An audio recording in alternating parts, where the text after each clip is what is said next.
Hey, American contractors, viewers of the American Contractor Show. I'm here with John Dye at Win the Storm, and I have to tell you, anyone that is associated with American Contractor Show, you are a badass. Big shout out to American Contractor Show. If you don't know, you definitely need to check out the Storm Summit. They're doing it in excellence. Check them out. Hey, what's up? This is your friend, Francisco Serrano. If you haven't checked it out, American Contractor Show, YouTube channel, Facebook channel, Twitter, Instagram, all the platforms, you need to go them, like them, start learning about your craft. Hey, I'm Matt Danskin with Restoration Referral System. Check out the American Contractor Show. The truck that they've got is awesome. Everything else that they have going on.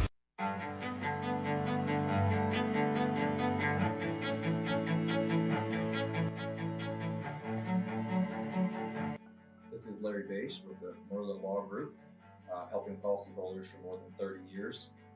If you have a claim or your client has a claim that needs help, please feel free to call the Merlin Law Group because we are the true policyholder advocate.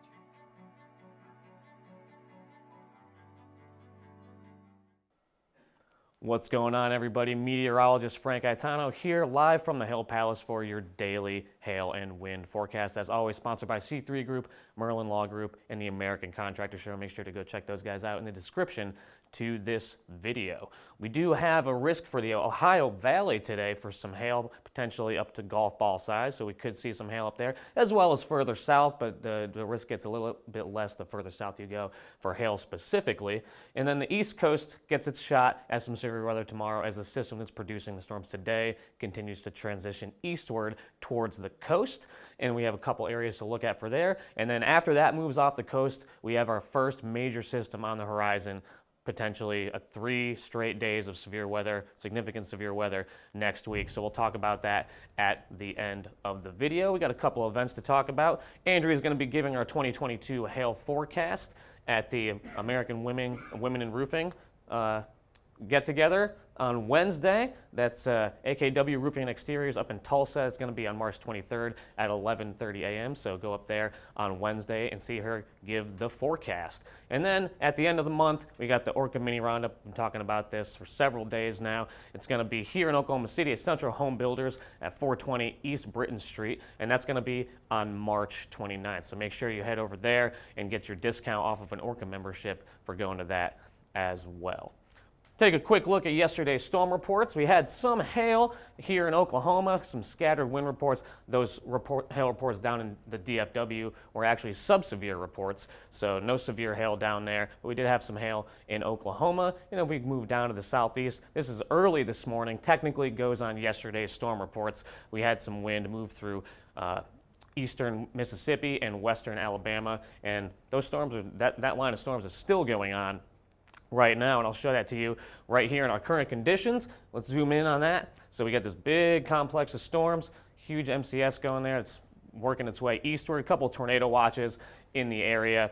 So we do have a risk for tornadoes here in the southeast coming up over the next several hours as the system does transition eastward. And we do see a little bit of clearing back here. We need to see a little bit more to really ramp up that hail risk in Alabama for later this afternoon, but we do see a little bit of clearing back here as we zoom out and take a look at the temperatures. Only 54 degrees in Atlanta. Our warm spot is 83 down in Miami, and it's really cool up in the northwest, 34 in Denver, and generally pretty nice over the course, over the southern plains here in the 50s and 60s. I was talking about that recovery. Here's the dew points we have for the southeast. Nice, good moisture return here in the southeast. So if we can get some storms to bubble up here in the afternoon hours in the Alabama area, we could see some pretty decent hailers. It's a pretty conditional risk as of right now, but we could see those hailers as we do see, take a look at the energy in the atmosphere right here. So nice little pocket of energy here in Alabama. And then as the risk transitions eastward and we get into the evening hours, we do see that energy start to go down. And as that transition, we do see the energy start to go down. Sorry, Justin was making noise, and I got a little bit distracted.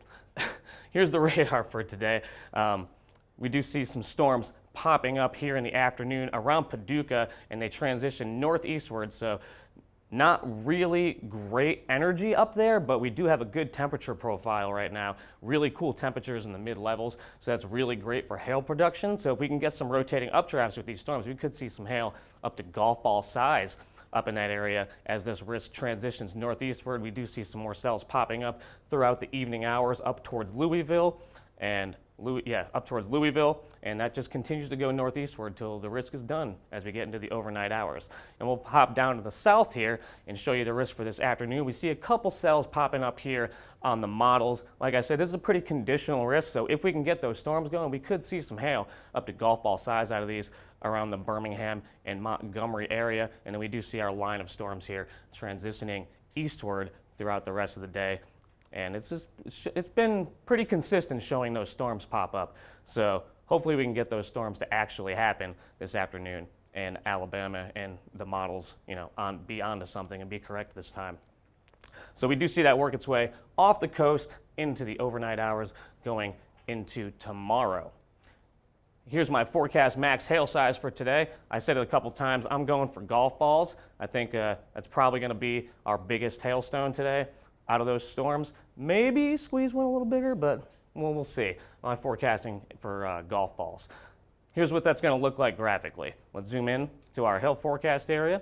I've got a moderate risk for Paducah and Louisville, a lesser risk for Nashville. Nashville, you are technically in the risk, but the models have been pretty consistent, not showing too many storms fire in Tennessee. So I have you at a low end risk for hail up to $half size, and then we'll transition down to the south here, and I have low end risk because this risk is pretty conditional for Huntsville and Birmingham, but we could see hail up to golf ball size if we can get those storms to pop up this afternoon.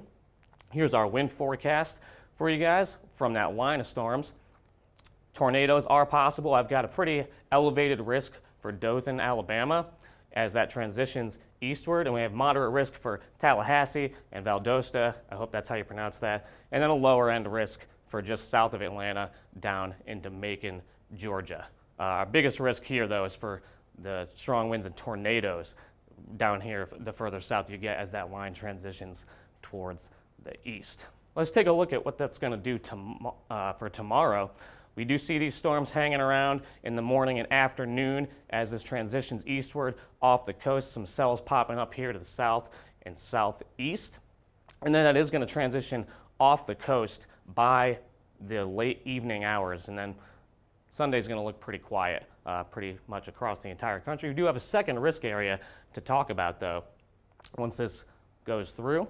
Up in the northeast, we do have a secondary shortwave trough that's transitioning to the northeast, and that's going to bubble up some storms in the afternoon here in Pennsylvania and southern New York.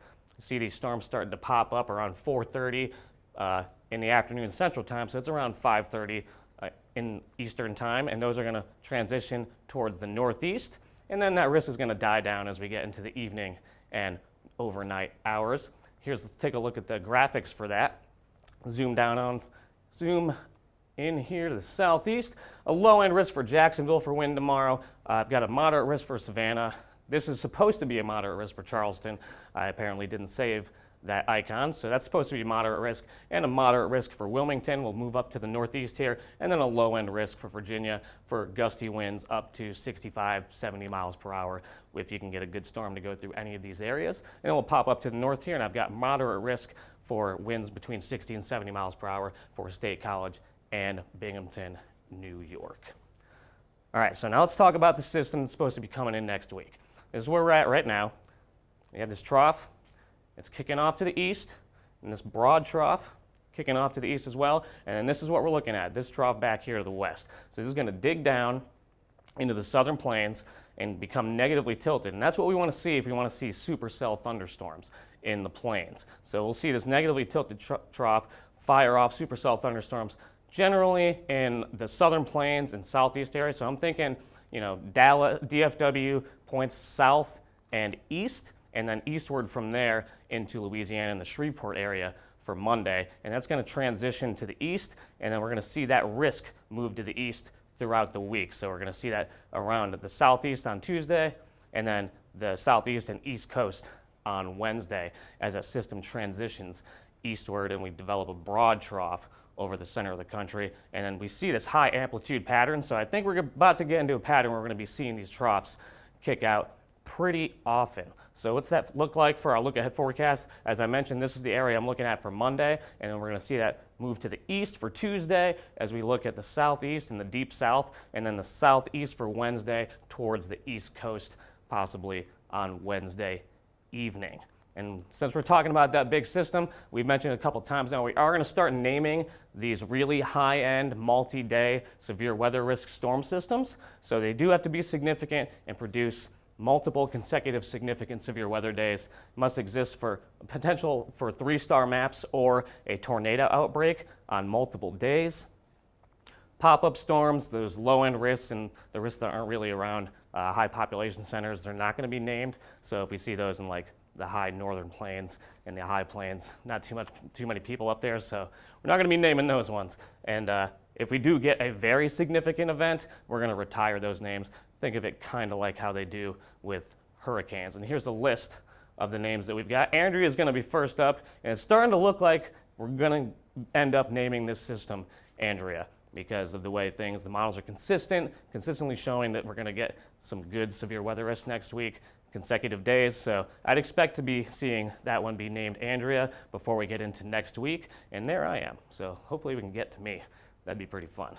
If you guys want to get in contact with us, you can hit us up on Twitter, Facebook, Instagram, and YouTube. We are at HailTrace for all of those. We're also on TikTok at HailTrace as well. And if you want to get in contact with us, 855-334-4245. You can email us at info@hailtrace.com, or if you want to go straight to our website, we're www.hailtrace.com. You can get in contact with us via the chat feature on our website. For HailTrace, I'm meteorologist Frank Gaetano. Everybody have a great rest of your Friday and a great weekend.